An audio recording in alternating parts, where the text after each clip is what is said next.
But what people do is that God doesn't accept you until you accept him into your heart as your personal Lord and Savior. And then he accepts you as his child. Have you heard that? Okay, I have. Yeah. Okay? That's what I was taught, He loves you, but you have to accept him into your heart first.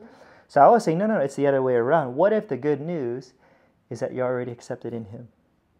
What if the good news is that you're already saved in him, not from him, but you're already saved in him, that you're safe in God and you're safe with God, however you want to define God, right? Source, energy, universe, whatever, doesn't matter. It's just the word, right? Yeah. And so what I've seen is that there is a shift. We like using those words, right? There is a shift happening where there's a lot of people that they're finally starting to see where they're moving out of religion, right? And they're just seeing it through the eyes of love, people, right? So it's not about, you're Christian, right? You're New Thought, right? You're Mormon, right? But you're just seeing it through the eyes of God or through the eyes of Source, that we're just people having these experiences, all trying to figure this stuff out, folks, right?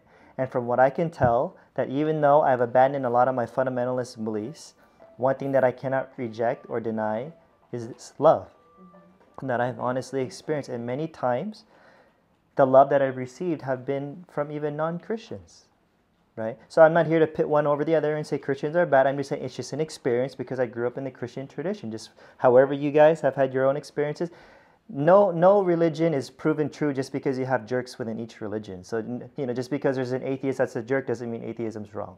People are people, right? But what I've seen, especially because I study a lot of philosophy before, a lot of the atheists that I've met, because I used to debate a lot going to universities, right? They're not really angry against God. They're just angry with the Christian fundamentalist God. Right. They say, I wouldn't believe in a God who would send me to hell. So they reject because they think that's just the only version of God out there.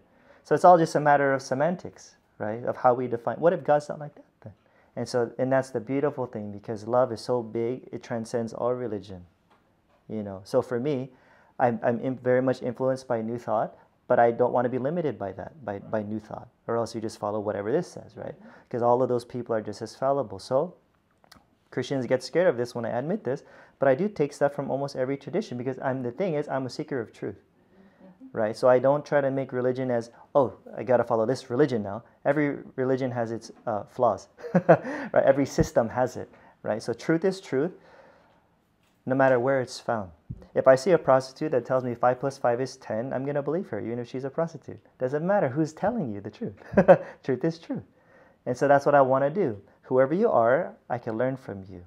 And so from the New Thought, I learned a lot about, the power of your mind and all that. But I've also learned that from other ministers from the Christian tradition. All I'm saying is it's just been a very amazing journey for my wife and I to explore and to help people to see that God is a lot nicer and a lot bigger than we actually think and believe.